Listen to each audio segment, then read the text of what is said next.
Bismillah ar-Rahman ar-Rahim, in the name of Allah, the Compassionate, the Most Merciful. To all of our viewers out there, Assalamu alaikum wa rahmatullahi wa barakatuhu, and welcome back again to the intersection of faith and reason with our beloved guest, Dr. Jafar Sheikh Idrees. Dr. Jafar, it's good to be with you again, sir. Thank you. An honor and a pleasure that we've been enjoying for the previous episodes. Last time we spoke about the Quranic arguments or evidence for the possibility of life after death. One of the fundamentals of Islam is the idea of qada qadar, which is sometimes translated as foreknowledge and predetermination or destiny or predestination and what have you. And mostly the way people understand this concept is that God knows everything. He planned everything. There is absolutely nothing that you can do about it, so accept it and just deal with it. Yeah. There are certain facts mentioned in the Quran, and some people found it difficult to reconcile them. So let us enumerate the facts that relate to this topic. First, that it is God who created the world, and therefore He knows everything about it. That's a fact. Yes, everything about the present, the past, and the future. So nothing happens in the world without His knowledge. Including the future as well. Nothing happens at all in the world without His knowledge. I'm sorry, Sheikh, but when you say this, you're also including the future in there. Of course, knowledge. Before the future takes place. Yes, because it can't happen without His knowledge. Okay. Oh, wait, I'm sorry. It does not happen without His knowledge. Okay. Without His knowledge. Neither does it happen without His will. Okay. God is all-knowing. He is willing. He's willful. His will is absolute. Whatever He wills will be the case. And without His power. So for everything to happen, it happens because God knows that about it. God willed it to happen, and it is God who had the power to make it happen. Now, but according to the Quran also, human beings have knowledge, they have will, and they have power. That is why they are responsible for their willful deeds. If it is not willful, of course, they will not be responsible for it. Now, what is the difference between these attributes as they apply to God and as they apply to human beings? God is all-knowing, but human knowledge is limited. Sure. God's will, if God wills something, it will be the case. فَعَالٌ لِمَا يُرِيدُ. Whatever He wills will be the case. But this is not the case with human beings, as they say in Arabic, يَكُونُ مَا لَا يُرِيدُ وَيُرِيدُ مَا لَا يَكُونُ. He can will something, and it doesn't happen, and He may not wish for something happens that He doesn't like to happen. And also His power is limited. And anyway, all this is given to Him by His Creator. As Ibn al-Qayyim expressed, for example, the will, he said, God willed that human beings shall have will. So even the will is given to the human being by God. Now, some people found it difficult to reconcile these. That we have a will and God has a will? Has a will. That you have power, He has power. Now, the reconciliation is not difficult. You say, when you do something, you will it. You will it. God has the power to prevent that thing from happening. God does not allow everything that every human being wills to be the case. Otherwise, there will be a problem in the Sure. world. No.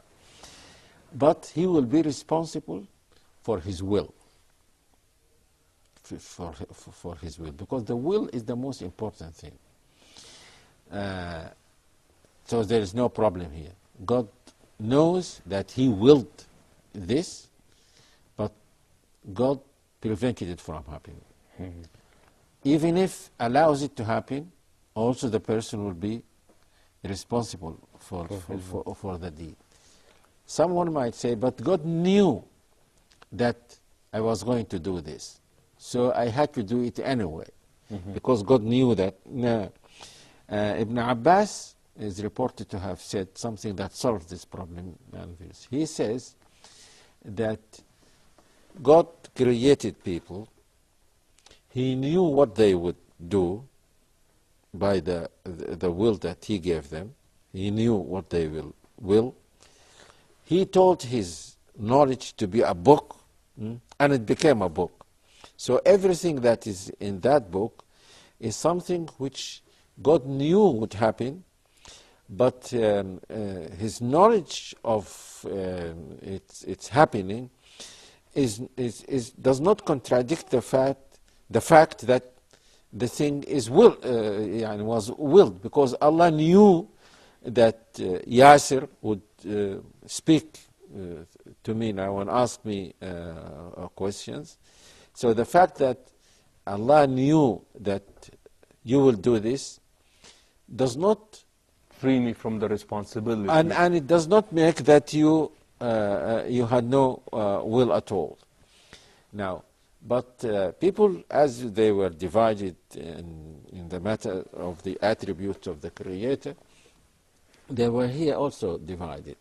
Some people said, emphasize God's power and will, and therefore they came to the conclusion that no one has power or will or so. But when they are asked, and they say that the actions of human beings are like the movement of the tree. That just as when you say the tree moves, you don't mean that it has a will to move. So the same applies to Human beings. To human beings. This is the way that they explain the verses in the Quran which attribute will to human beings and hold them responsible for this. They say, oh, this is what it means. Just like God said, جدارا يريد أن ينقض, a wall that was about to fall. In Arabic it says intending to fall.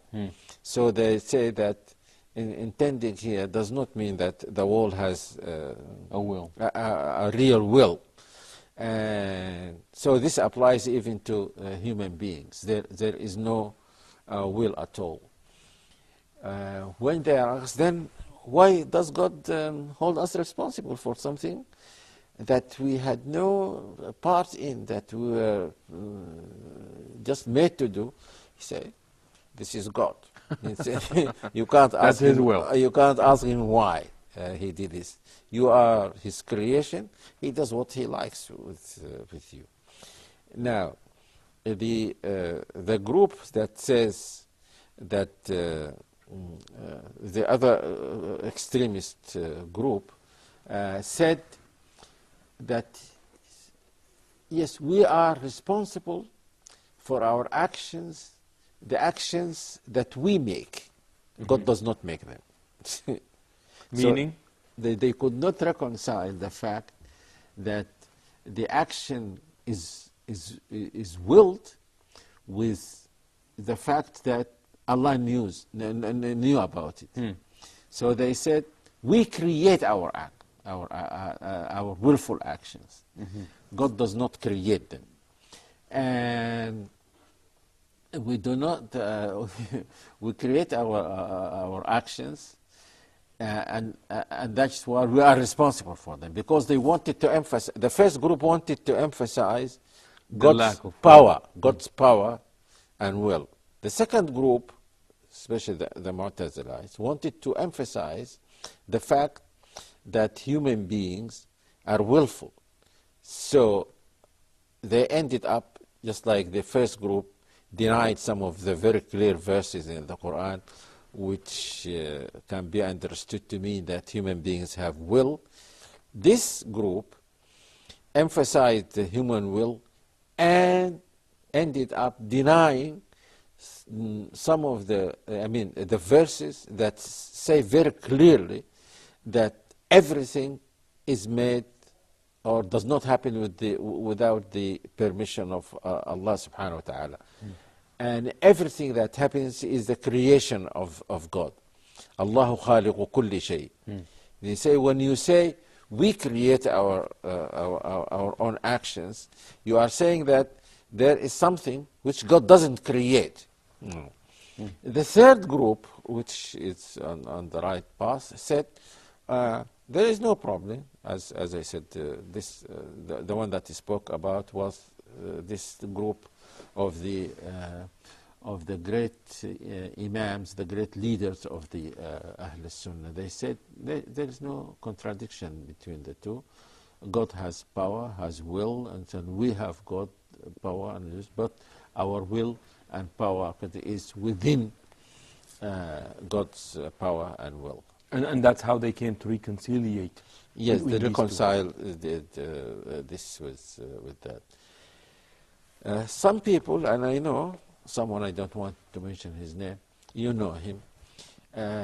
He's a famous brother now, he's a da'i, but I did my best to convince him that God knows the future of willful acts. And he couldn't, he said that if he knows what I am going to do, then I cannot be doing it willfully. And I did my best to tell him that there is no contradiction between the two. Your action is willful, but God knew that you were going. How can he not know that this action is going to be willfully made by so and so and so at such and such a particular time? Sheikh, when we come back, it sounded to me like some people are confusing knowing and imposing. Yes. So we would like to visit this issue when we come back again. So we're going to take a short break and we will be back, so please stay tuned. Assalamu alaikum wa rahmatullahi wa barakatuhu, and welcome back again to the intersection of faith and reason with our guest here, Dr. Jafar Sheikh Idrees.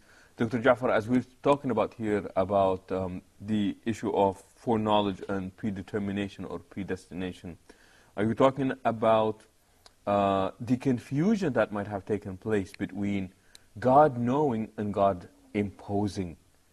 And you mentioned that some people refuse to accept the idea that God knows what will happen in the future because that will mean that somehow they have no choice at that point.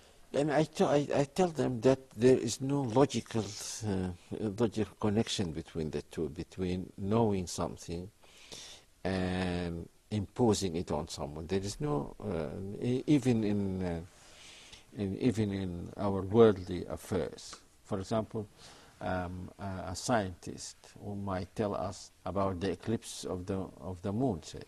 They used to say at such and such a time the moon, the sun, there will be an eclipse of the moon or the sun or so. We don't say that this was caused by the statement of the scientist. Of the scientist. So knowing something before it happens is different from causing it to happen. They say, but in the case of God, it is He who causes things to happen. We say, yes, but He causes them to happen according to what people intend. God does not hold anyone responsible for something about which He doesn't know anything, or something that He did not will to happen.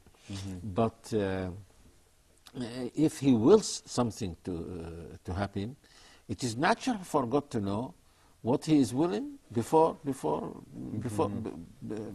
it becomes the case.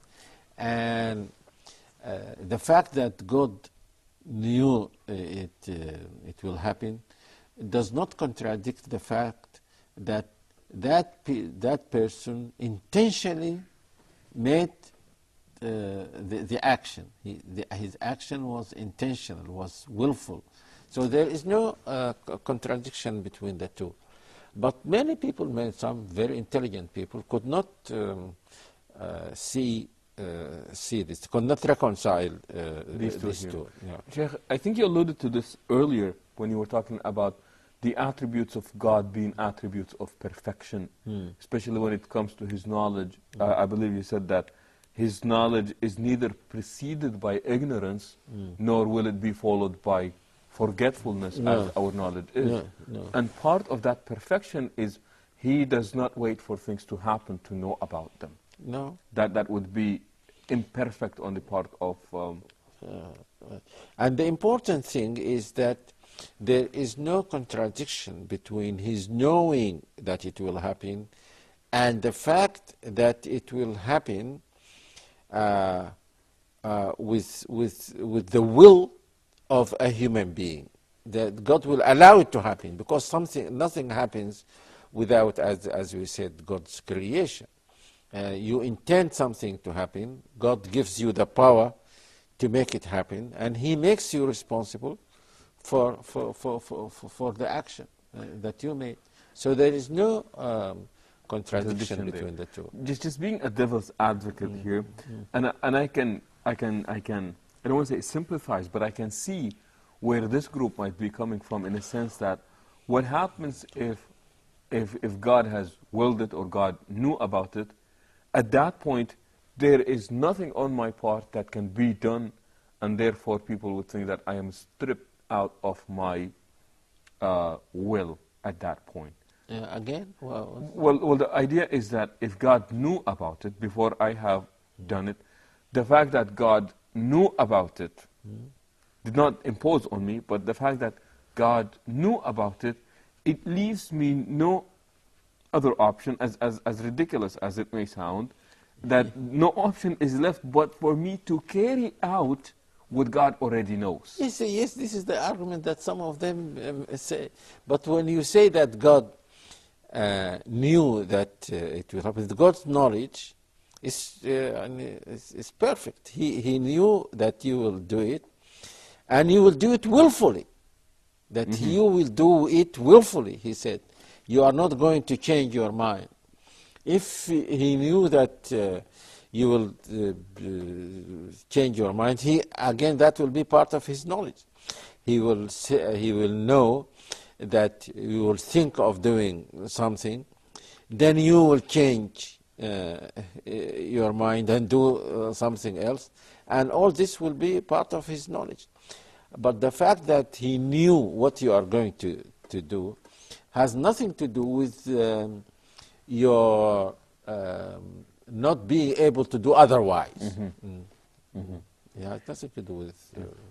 Sheikh, what about, and I think that is the question that will be posed, what about people who chose to believe, or people who did not choose to believe, in a sense that, were these people chosen by God, or did they make their own choice? According to the Quran, they made their own choice, because Allah subhanahu wa ta'ala does not hold a person responsible for something that he had no will to do.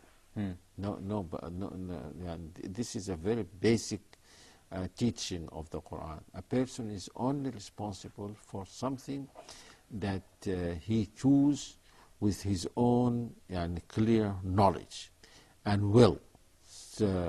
So if someone, and some of the non-Muslims, of course, made the argument that you made now, you must have read it in the Quran. They said, قُلُوبُنَا غُلْف, that Allah made our hearts covered in such a way that we can't listen, we can't accept. And then the Quran said, بَلْ لَعَنَهُمُ اللَّهُ بِكُفْرِهِمْ, You mean that the covering of the heart came as a result of the kufr, not the other way around. So a person, فَلَمَّا زَاغُوا أَزَاغَ اللَّهُ قُلُوبَهُم. When they deviated, God made their hearts to deviate. So it is always because of the will of the human person. So no one, because God is fair, He is just. He will not punish someone for something which he never did. And this applies, and again, we talked a lot about Ibn Taymiyyah. He quoted about 8 verses in the Quran, which prove that no one goes to hell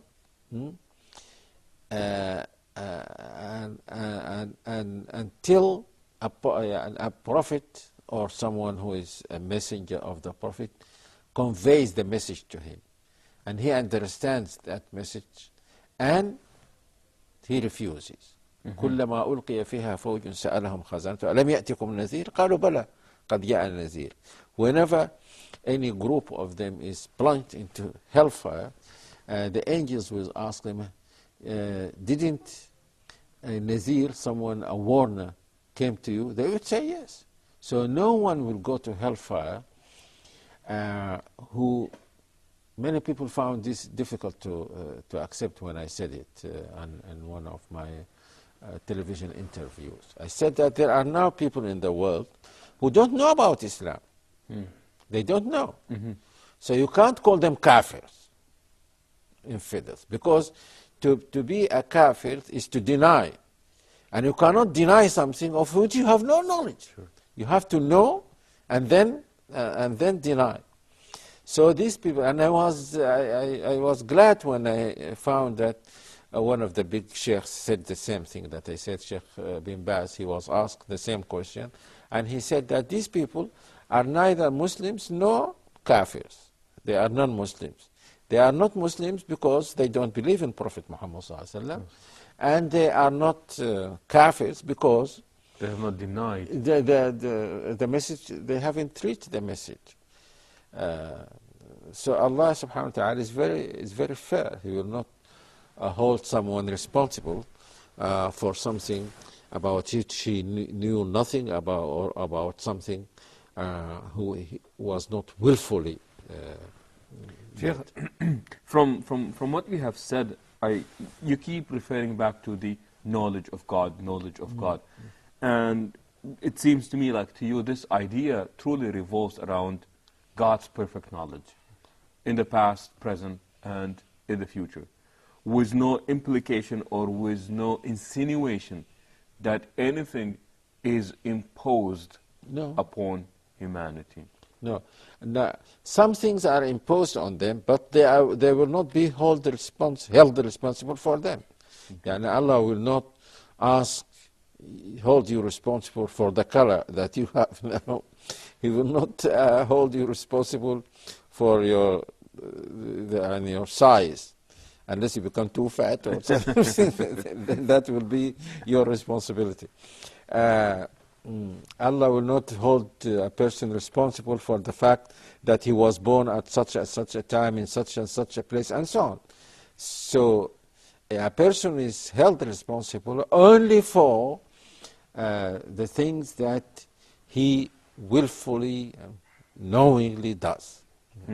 And that would be where a person would be held accountable for these types of choices. Yes, and to say that he is held accountable does not mean that he will necessarily be punished, even if he does something wrong.